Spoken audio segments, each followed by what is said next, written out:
ជំរាបសួរពុកម៉ែបងប្អូនទាំងអស់គ្នាកត្តាសុខភាពជារឿងសំខាន់មែនតើថ្ងៃនេះខ្ញុំសូមមកណែនាំម៉ាស៊ីនតេស្តសុខភាពពីរប្រភេទដែលពុកម៉ែបងប្អូនគួរតែមាននៅផ្ទះគ្រប់គ្នាហ្មងដែលម៉ាស៊ីនទី1នេះគឺជាម៉ាស៊ីនវាស់សម្ពាធឈាមកដៃដែលអាចនិយាយប្រាប់លទ្ធផលជាភាសាខ្មែរអេក្រង់ LED និយាយទៅម៉ាស៊ីននេះគឺទំនើបមែនតើហើយម៉ាស៊ីនទី2នេះគឺជាម៉ាស៊ីនតេស្តជាតិស្ករដែលមានបន្ទះតេស្តរហូតដល់50និងបញ្ចូល50និងថែមតារាងតេស្តជាតិស្ករជូននិងមានវីដេអូបង្ហាត់បង្រៀនជូន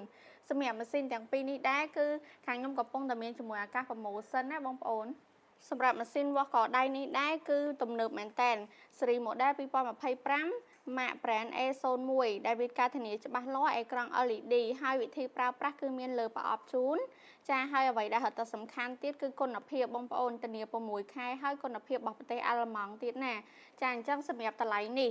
ចាបងប្អូនអាចមើលបានអេក្រង់ជាប្រភេទអេក្រង់ LED ណាចាសម្រាប់តម្លៃដើម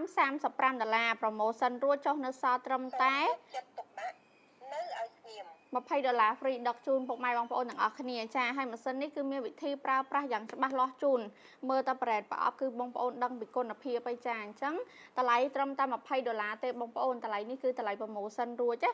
ចាអញ្ចឹងឥឡូវខ្ញុំមកណែនាំពីម៉ាស៊ីនតេស្តជាតិស្ករបន្ថែមទៀតសម្រាប់ម៉ាស៊ីនតេស្តជាតិស្ករនេះដែរគឺតម្លៃដើម35ប្រម៉ូសិនរួចចុះនៅសល់ត្រឹមតែ$20តែប៉ុណ្ណោះសម្រាប់ម៉ាស៊ីននេះគឺទំនើបត្រង់ថាយើងប្រើថ្មកូនពេលដែលបងប្អូនអស់ថ្មគឺងាយស្រួលក្នុងការដើររកទិញថ្មមែនតែនហើយការទិញម៉ាស៊ីនតេស្តជាតិស្ករគឺសំខាន់ទៅលើប្រទេសតេស្តនិងបញ្ចូល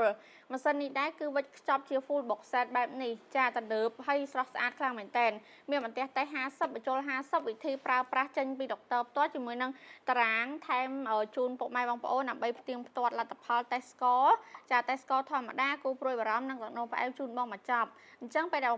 បងប្អូនកំងទៅ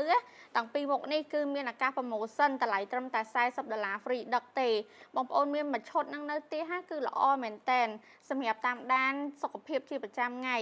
សំខាន់បំផុតគឺតេស្តស្ករនិងវាស់សម្ពាធឈាមនេះឯងចាសម្រាប់វាស់សម្ពាធឈាមនេះដែរអត់ប្រើបង់រំដៃញ៉ៃទេយើងគ្រាន់តែពាក់ដូចជានាឡិកាហ្នឹងគឺវាស់បានហើយអញ្ចឹងបងប្អូនចង់កំងទិញអាចតម្លាក់លេខទីតាំងក្នុង page ឬក៏ឆាតចូល page ដោយផ្ទាល់